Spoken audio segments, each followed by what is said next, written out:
Hi friends, ഇന്ന് നമ്മൾ നോക്കാൻ പോകുന്നത് ഇന്ത്യൻ ഭരണഘടനയെക്കുറിച്ചാണ്. ഭരണഘടനാ നിർമ്മാണ സഭയുടെ ആദ്യ സമ്മേളനം നടന്നതെന്ന്? ഉത്തരം 1946 ഡിസംബർ 9. ഭരണഘടനാ നിർമ്മാണ സഭയുടെ സ്ഥിരം അധ്യക്ഷനായി തിരഞ്ഞെടുക്കപ്പെട്ടതാര്? ഉത്തരം ഡോക്ടർ രാജേന്ദ്ര പ്രസാദ്. ഭരണഘടനാ നിർമ്മാണ സഭയുടെ ആദ്യ സമ്മേളനത്തിലെ അധ്യക്ഷൻ ആരായിരുന്നു? ഉത്തരം ഡോക്ടർ സച്ചിദാനന്ദ സിൻഹ. ഇന്ത്യയുടെ രാഷ്ട്രീയ ജാതകം എന്ന് ആമുഖത്തെ വിശേഷിപ്പിച്ചതാര്? ഉത്തരം KN മുൻഷി. 1946 ക്യാബിനറ്റ് മിഷൻ പദ്ധതിയുടെ ചെയർമാൻ ആരായിരുന്നു? ഉത്തരം സർ പദ്വിക് ലോറൻസ്. ഭരണഘടനാ കരട് നിർമ്മാണ സമിതിയുടെ അധ്യക്ഷൻ ആര്? ഉത്തരം ഡോക്ടർ BR അംബേദ്കർ. ഭരണഘടനാ നിർമ്മാണ സമിതിയുടെ അധ്യക്ഷനായി ഡോക്ടർ BR അംബേദ്കറിനെ നിയമിച്ചതെന്ന്? ഉത്തരം 1947 ഓഗസ്റ്റ് 29. ഭരണഘടനാ നിർമ്മാണ സഭ ഇന്ത്യൻ ദേശീയ പതാകയെ അംഗീകരിച്ചതെന്ന്?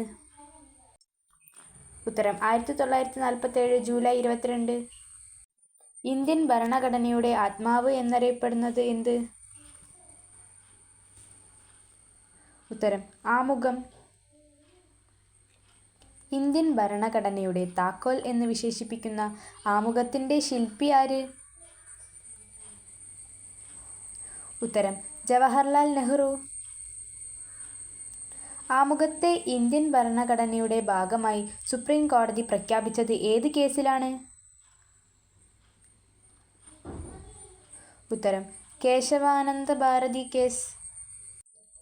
ഇന്ത്യക്ക് സ്വന്തമായി ഒരു ഭരണഘടന എന്ന ആശയം അവതരിപ്പിച്ചതാര്? ഉത്തരം MN റോയ്. ഭരണഘടനയുടെ കരട് നിർമ്മാണ സമിതി നിലവിൽ വന്നതെന്ന്? ഉത്തരം 1947 ഓഗസ്റ്റ് 1. ഭരണഘടനയുടെ കരട് തയ്യാറാക്കാൻ എത്ര സമയമെടുത്തു? ഉത്തരം 2 വർഷവും 11 മാസവും 17 ദിവസവും. ലോകത്തിലെ ഏറ്റവും വലിയ ലിഖിത ഭരണഘടന ആരുടേതാണ്? ഉത്തരം ഇന്ത്യയുടേത്. ഇന്ത്യയുടെ മഗ്ന കാർട്ട, ഭരണഘടനയുടെ ആണിക്കല്ല് എന്നിങ്ങനെ അറിയപ്പെടുന്നതെന്ത്? ഉത്തരം മൗലികാവകാശങ്ങൾ. ഭരണഘടനാ നിർമ്മാണ സഭ ദേശീയ ഗാനത്തെ അംഗീകരിച്ചതെന്ന്? ഉത്തരം 1950 ജനുവരി 24. ആരുടെ നേതൃത്വത്തിലാണ് ഭരണഘടനയുടെ കരട് തയ്യാറാക്കിയത്? ഉത്തരം സർ BN റാവു. ഇന്ത്യയിൽ ഒരു പുതിയ സംസ്ഥാനം രൂപീകരിക്കുന്നതിന് അധികാരമുള്ളത് ആർക്ക്? ഉത്തരം പാർലമെന്റിന്.